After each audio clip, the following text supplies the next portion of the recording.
This is Tomonews for Tuesday, January 17th. 15-year-old meth dealer in Australia busted by police.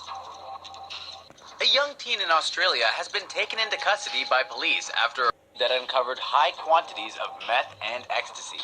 Police were actually targeting a lower-level drug dealer, a 31-year-old woman, recorded making a deal for 100 grams of meth with a street value of $100,000.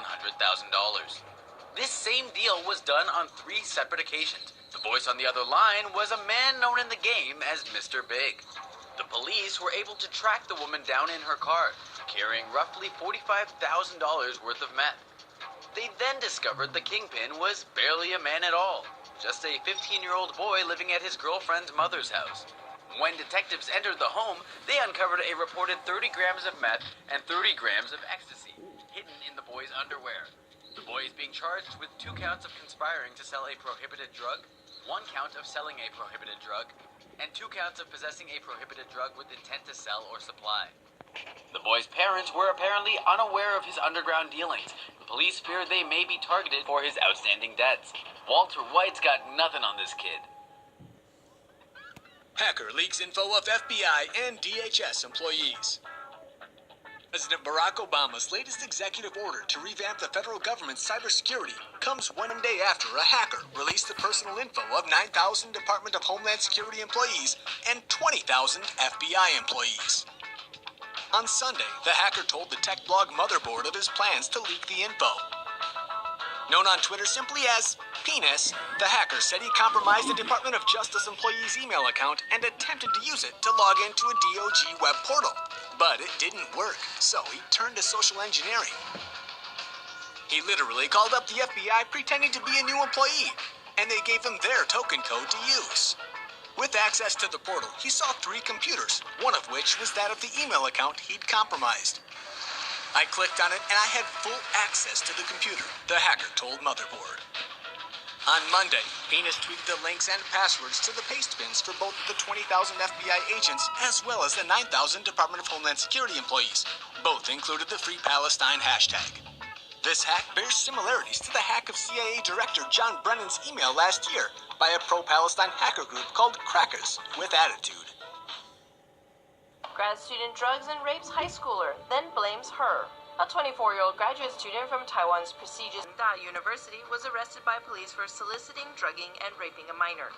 The two met via an online dating app and decided to meet up, so they booked a hotel and had a few drinks. The grad student then used the opportunity to drug the teenage high schooler and had sex with her while she was unconscious. When the high school student awoke, she was incoherent and hotel staff called emergency services. When police arrested the graduate student, he attempted to lay blame on the girl, claiming he'd offered her $2,000 for sex. The graduate student has been sentenced to 8 years in prison for drugging and raping of a minor. Maybe now he can find the peace and quiet he needs to finish his master thesis in prison. Violist successfully sues public library for injury. Violist in Taiwan has successfully sued the Taipei Public Library for injuries and loss of income after an automatic glass door broke her finger and thumb. Ms. Jiang completed her education in Germany and is a professional violist. She performs in international concerts around the world. Well, she does when her finger isn't broken. Back in September 2013, Ms. Jiang was performing at an event being held at the Taipei Public Library. She was headed for the stage when an automatic door closed on her right hand, breaking her pointer finger and fracturing her thumb. Ms. Jiang has sued the public library and city for damages and loss of wages while she recovered from her injury. The city has finally granted her $50,000. The Taipei Public Library has also conducted additional safety checks, ensuring that the automatic doors are programmed to remain open for at least 20 seconds before closing. Horror movie master dies of brain cancer at 76. The horror movie maestro, credited with reinventing the teen horror drama, catapulting fresh young actors to fame, and bewitching moviegoers with his dark wit, has died at the age of 76. Wes Craven left his first job in the industry for a brief stint as a porn director because he was short on cash. In 1972, he directed The Last House at the Left. Its gritty revenge murder plot so shocked the public that for years he had trouble securing funding for another project. Craven dabbled in television in the 80s and directed 5 episodes of The Twilight Zone. His Nightmare on Elm Street scared the bejesus out of 1980s moviegoers, and in the 90s, Craven freaked us out again with the Scream franchise. Scream's ironic horror movie nods won Craven a new generation of fans, and according to the BBC, the Scream franchise is thought to have grossed more than $100 million in the US. Craven demonstrated his artistic versatility with films such as 2005's Red Eye, which was much more drama than horror. Craven died on Sunday at his Los Angeles home from brain cancer. He was 76. Craven was actively involved in various projects at the time of his death, including several television segments and a graphic novel series. Man uses pliers to amputate his own toes. Paul Dibbins from Devon in England was desperate to save his leg from the clutches of a deadly infection. So desperate that he decided to take matters into his own hands. The diabetic former soldier's toe trouble started in March 2015, when he got frostbite after fixing a car in freezing weather. His right leg was set to be amputated from the knee down due to complications with his diabetes. But doctors had to tend to another emergency, and the surgery was cancelled at the last minute. Not wanting to lose his leg, Dibbins spent the next 9 months treating his own wounds.